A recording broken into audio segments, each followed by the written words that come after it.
From the Gospel of St. John, chapter 9, verse 24. So, for the second time, and we'll talk about the first time in a minute, for the second time they called the man who had been born blind. And they said to him, "Give glory to God. We know that this man is a sinner." We'll talk about that. He answered, "I do not know whether he is a sinner. One thing I do know, though, that I was blind, now I see." They said to him, "What did he do to you? How did he open your eyes?" He answered them, "I have told you already, and you would not listen. Why do you want to hear it again? Do you also want to become his disciples?" Then they reviled him, saying, "You are his disciple, but we are disciples of Moses. We know that God has spoken to Moses, but as for this man, we do not know where he comes from." The man answered him, "Here is an astonishing thing. You do not know where he comes from, and yet I can see."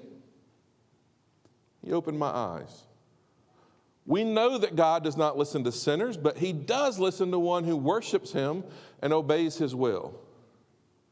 Ever since the world began, has it been heard that anyone opened the eyes of a person born blind?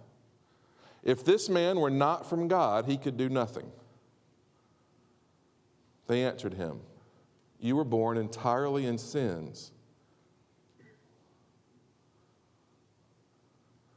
They answered him, "You were born entirely in sins. And are you trying to teach us?" And they drove him out. Please be seated. Now we're going to read from 1 Samuel. We're going to use both of these with a little Ephesians thrown in at the end. You know this story well. This is the story of David's selection, of being chosen. So here we go. "But the Lord said to Samuel, 'Do not look on his appearance or on the height of his stature, because I have rejected him. For the Lord does not see as mortals see. They look on the outward appearance, but the Lord looks on the heart.'" And I want you to hold on to that part. The Lord looks on the heart. Then Jesse called Abinadab and made him pass before Samuel. He said, "Neither has the Lord chosen this one." Then Jesse made Shammah pass by, and he said, "Neither has the Lord chosen this one." Jesse made 7 of his sons pass before Samuel, and Samuel said to Jesse, "The Lord's not chosen any of these."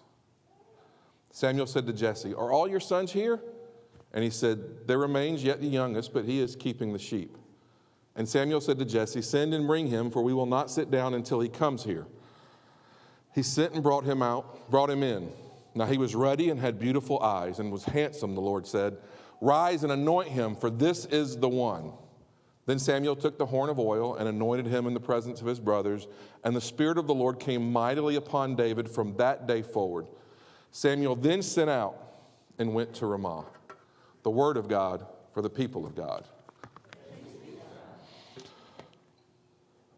How's your heart this morning? Last week I asked you about your friends, and did you have 5 good friends? And I want to go internal today. How is it with your heart today? How's your heart? Is your heart good? So do this with me. Give me 5 seconds where you close your eyes and you just kind of take a deep breath. And how is it with your heart? How is it with your heart?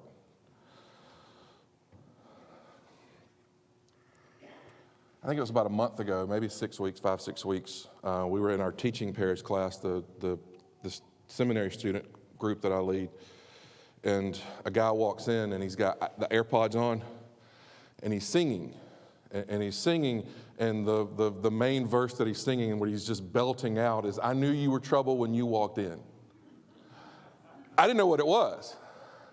But the ladies in the room immediately, they can't hear it, but they're singing right along with him and loud and loving it. And he pulls the AirPods out and they look at him and they go, "You're a Swiftie." Taylor Swift, for those of you who are trying to catch up. I had to go. And evidently the song's written about someone. I don't know, and don't tell me. That's not what I'm trying to do here. But it was funny, and they had a whole conversation, and dug in. And ever since then, I've been thinking about, do you know when trouble walks in? Do you know when trouble walks in? And it really hasn't left me for 6 weeks. I've bored my family to death. I mean, I've worn them out over that. Do you know when trouble walks in? And I'm a lot of fun at parties.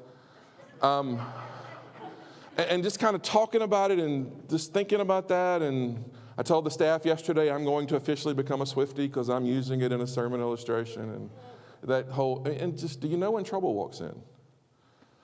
Here's a great place for you to start where you can know when trouble walks in. As Christians, we want to have a heart for God. Amen? If you ever get to the place where you think God can't see your heart, if you're ever in a place and a time where you think you can protect and hide your heart from God, trouble's already walked in. Trouble's already walked in. So when we went to Rome, or when we did the Walk of Paul last fall, we flew out ahead. And so we were in a layover in Philadelphia, and we're getting ready to get up. We're on the plane. It was a long wait and a long layover, and it started late because of storms. And we're on the plane, and then the pilot steps out, and he begins to speak to us, and he says, there's something going on with one of the wings. We're going to need to wait a minute. And the people around us started complaining. Let's just go.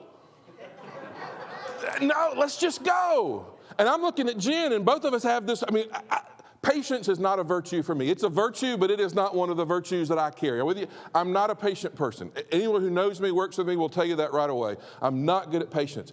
But in this moment, patience is key.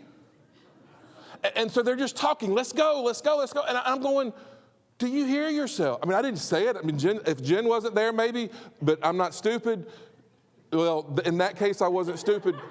And so they just want to go. And I'm going, do you understand? I know you're in a hurry. I know you've been waiting, but this is not the moment to be in a hurry. Let's let them fix that. And do you know that whole flight, I'm sitting there worried about that wing? I know experts have fixed it, but I've met some of the experts, and come on, guys. It's usually been church members. Come on, guys. And I'm sitting there thinking, please, God, let them be smarter than me. Please, God, let them know what they were doing. Please, God, don't let this be anybody that was a friend of my boys, because some of them are working on planes right now, and that scares me to death. You with me? There are moments and times where if your heart's not right, you can be immediately in a mess. And if you don't have the perspective, and if your heart, and right now already you're going to places. Here's another one. 5-6 weeks ago, we're at Longhorn with some friends. It's Friday night at 6:30. Did you hear what time I said it was? Friday night at 6:30. And there are people in the group that are angry that there's a wait. Well, what did you think was going to happen? And so there's a couple guys sitting there, and they're checking their phones to see what other restaurants are around. And I finally just said, unless we're going to get a sack full of Crystal, guys, we're waiting, which I was okay with. And just this moment of what's going on around and I got home with Jen, and look, I'm not patient either. And I got home with Jen, and I'm talking, and I'm going, we were all among friends. We actually like each other. It's not like we were stuck with people that we all chose to be with friends. And yet, we're in such a hurry, and yet we're so used to right now. We couldn't even be amongst friends. We couldn't even be in that place without being stressed. Like, I'm not going to do it yet. I'll do it later. But how's your heart? Does your blood pressure just go up with me? How's your heart?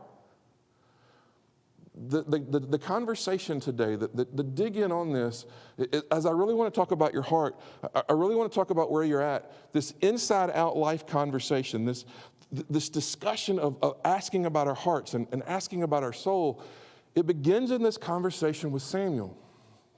When God sees, and they keep bringing brothers, and they keep bringing people in front of him, and God says, no, that's not what I want. I'm looking for this heart. I'm looking for the heart. And so when trouble walks in for us is when we look at one another in the way that the world looks at one another. Because we got our own stuff. Because we're in a hurry. Because. And so the beginning conversation of David is God looks at us differently. And if we look at one another differently than God looks at us, what do you call that? Sin. That we're called to be Christ-like, that we're called to live out the teachings and the principles of God as closely as we can. And it begins with this conversation of looking on the heart and knowing that God is looking at our hearts, that God is digging into our hearts, that God knows what's in our hearts. And trouble walks in when we think that we can hide our hearts, when we think that there's anything that we can hide and keep from God. When we think that there's any moment, there's any secret, that there's any piece that we can keep from God, because I often think about that plane, and I kind of play God's voice in my head every now and then going, yeah, y'all just take off and see what happens. I mean, I can just kind of hear God going, it's Samuel L. Jackson's voice. Y'all just go ahead and try it. Y'all just go ahead and we'll see what happens. Snakes on the plane were nothing. Just try it. Just try it. Whenever we think that we've got something better, or that we're better, or that our time's more important, trouble walks in. And nothing destroys integrity faster than entitlement. That we have this entitlement that we're owed something because we're busy. We're owed something because we're better. We're owed something because of you put it however you want to put it. Nothing destroys integrity. Nothing puts our heart at risk more than entitlement. Paul said it like this: view others, view everyone as better than yourself. Here's a good way of saying that, along with Paul. View others, view everyone as people to serve, as people to come alongside and make sure your heart is for them, that your heart is bleeding for them, is working for them, and is helping them. And you know, there's moments you're writing, and I told some of the folks this morning, as you're doing the sermon, and you can hear the ruthlessness of Paul come out of you, and you go, ooh, I don't know if I want to say that publicly. Here we go. Well, I really wanted to clean the church up in this text of John, because the church looks bad. Are you with me? I mean, you want to talk about entitlement? What we're going to dig into here with the church and theology, and the entitlement is horrible. And we'll get there. So I told you there was a first. So Jesus is amongst the crowd, and he's walking, and he comes across this man who's been born blind since birth. You remember the text. You know the story. There's a man that's been born blind since birth. And you remember why he was born blind? Because he was born in sin, born in complete sin. Now, we go past that in a hurry because we don't want to think about that kind of stuff, but hear that for a second. This man has never seen a sunrise. He's never seen a sunset. He's never seen the face of his parents or anyone else. And now he lives basically on a street corner, begging for food, begging. And what the church has to say about him is he's that way because his parents weren't good people, because his parents made mistakes. Can you hear it? But they've got to explain why this man's blind. See, there's a pressure in theology. There's a pressure in Christians. There's a pressure for us to go, this over here is broken. This over here is a mess. We don't want to deal with this, so we got to come up with it. His parents aren't good people. It's their fault. He's blind. It's not God's. Let's check our hearts. It's not God's. God had nothing to do with this except for he had to punish the parents, and then you punish the kids, and that punishes the parents. Sit with me in this.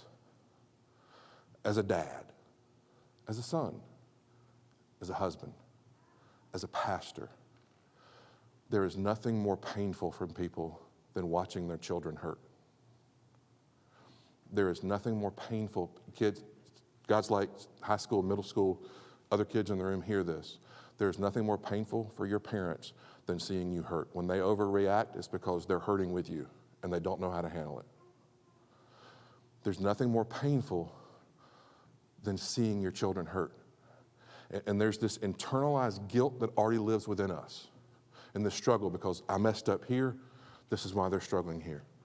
Because I made this mistake here, because I didn't do this well enough, because I didn't read to them enough, they're struggling in 6th grade English or whatever. I mean, that kind of stuff lives within us.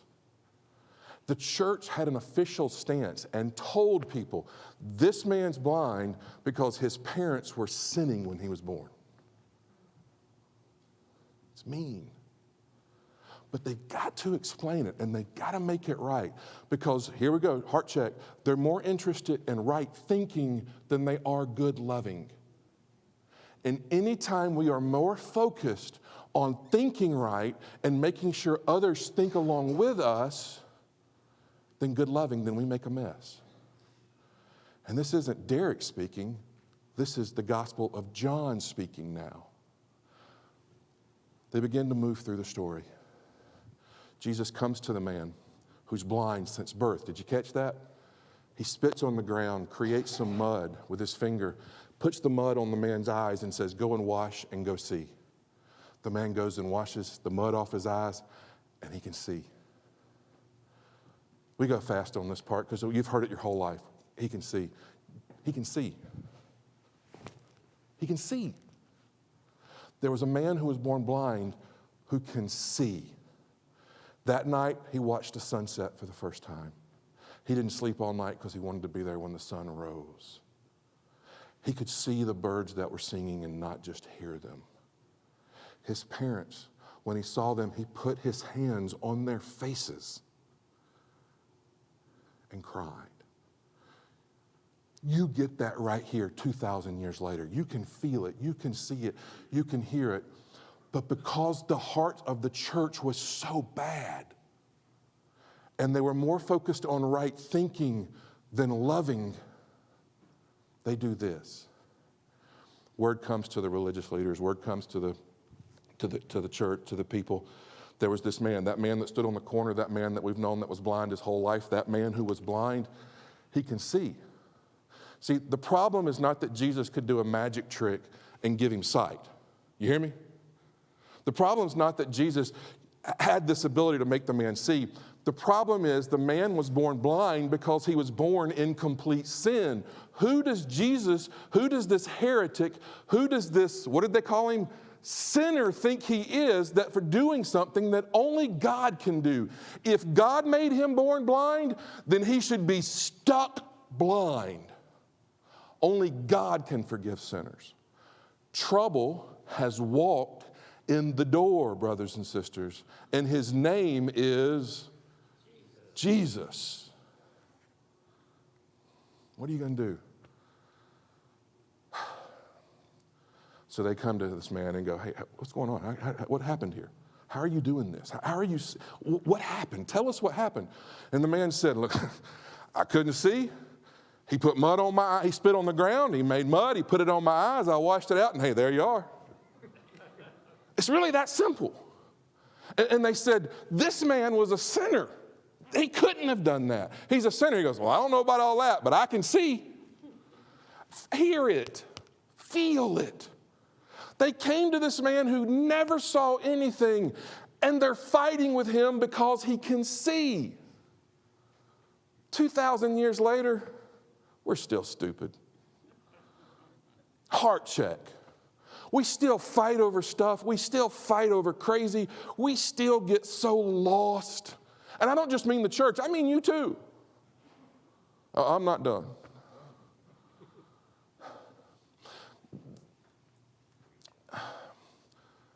They don't get the answer they want from him. So where do they go next? Let me ask you, where do they go next? Whose fault was this? His parents. Now, what did I tell you a minute ago when I first started? What's the hardest thing for parents? When your kids are suffering. They literally go to these people that they've blamed for this, who blamed his blindness and said, this is your fault.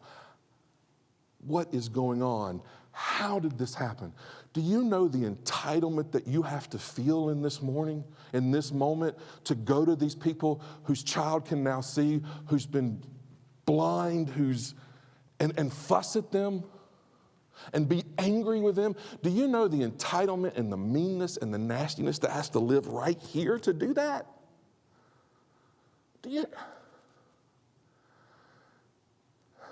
In the text, a couple of verses later says, the parents were afraid because they were throwing people out of the church. You know what that means? It means they were in the church. The people that said your children are blind, they were still trying. They were still trying, and the church said, we're not going to let you try anymore because you're trouble. And so they said, he's a grown man, he's of age. You got to go to him. You got to go to him. And they went back to him, and that was what you read. That's what you heard. I don't know what to tell you guys. I can see. I mean, I know you don't like him, and I know Moses and all that, but I can see. And never in the history of time, never anywhere has anyone who was born blind now been able to see. And I can see. What do you want me to do with that? See, here's the problem. Well, one of the problems. When Jesus began to teach, they would say this about him: he teaches as one with authority. When Jesus began to walk into these communities, he's doing miracles. I mean, he's feeding 5,000 with a little bit of bread and a little bit of fish. He's bringing the dead back to life. He's teaching with authority. He's not just principle, he's making it work. He's making it happen. Somewhere in the last generation of us, we have allowed people who are opinion makers to become difference makers in our lives. Let me say it better. Too many of us are letting people who have opinions about our lives, opinions about us, but don't commit to us, shape and form our lives. Paul said it like this: you can have all the gifts in the world, you can have all the stuff in the world, but if you don't have love, you don't have anything. You're just a resounding gong. These people don't care about this blind man. This church doesn't care about their family. They care about their power. They care about their entitlement. They care about their place. And they don't care that God is at work and God is moving. Don't let those who don't love you, don't care about you, speak into your lives. Don't let those who are not willing to come alongside you, love you, hold your hand, guide you, teach you, admonish you, love you, care for you. Don't let those who just have opinions step into your life, especially students as you're growing up and you're gathering friends and you're gathering those. Everyone's going to have an opinion, but not everyone's going to have your best interest. Having your heart right with God, having your heart in a good place with God is being able to learn the difference. It is being able to tell that opinion makers are not the same as difference makers. These religious people have a lot of opinions, but their opinions get in the way of actually seeing the face of God in their presence. That scares me to death. And I don't just mean as your pastor, I mean as a Christian. That there's anything that I think or anything that I do is going to get in the way of me experiencing God, of you experiencing God, of my wife, of my kids. You want to talk about a heart check? There's your heart check. What do I believe so fervently that I believe more powerful than the power of Christ? What do I believe so strongly? What do I care about so strongly that I care more than others reaching Christ? The heart for Christ. If we don't have the heart for Christ, God can be all around us and us not be in his presence. If we don't have a heart for Christ, God can be moving and walking and working, and we're not filled with the presence.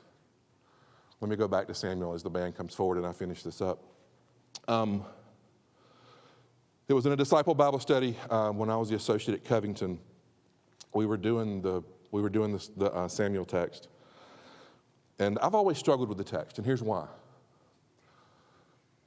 I'm the fourth of 5 brothers. There were a lot of times in my life where somebody said, no, not him. Do you know what it was like for those brothers as they keep continuing to come in front of it and go, no, that's not what God wants? That's hard. To be put in front and to be measured and found wanting, that's brutal. And so I've always looked at that text and went, I get it, the heart for God, and I understand that's the point of it, but I'm a brother, and I think about those brothers and going, man, that's harsh. It was Gladys Sheets in a disciple Bible study. She was the wife of Reverend Dr. Herschel Sheets, who was a legend in North Georgia. She was in my Bible study. Her kids were in it with me, and we were going through it.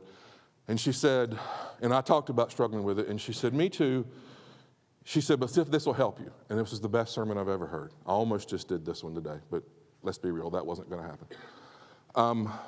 She said, you've heard of people in my generation, we would say, we never had enough money, but we always had enough love. Have you heard that? She said, we never had enough money, and we didn't have any love, the home I grew up in. It was constant chaos. It was constant mean. It was just constant fear. It was just, she said, it was hard. She said, when I got in high school, a girlfriend of mine and I, we started going to the local Methodist church, and there were some ladies in the church who kind of took us in and said, if you make these grades and if you work and if you'll work at the college, we'll help fund your college education. And then she said they followed through on it. She said she was on the campus of the college about a month when she met her future husband, when she met Herschel. And she said, everyone loves Herschel. And the whole room laughed and smiled because everyone loved Herschel. He was just that guy.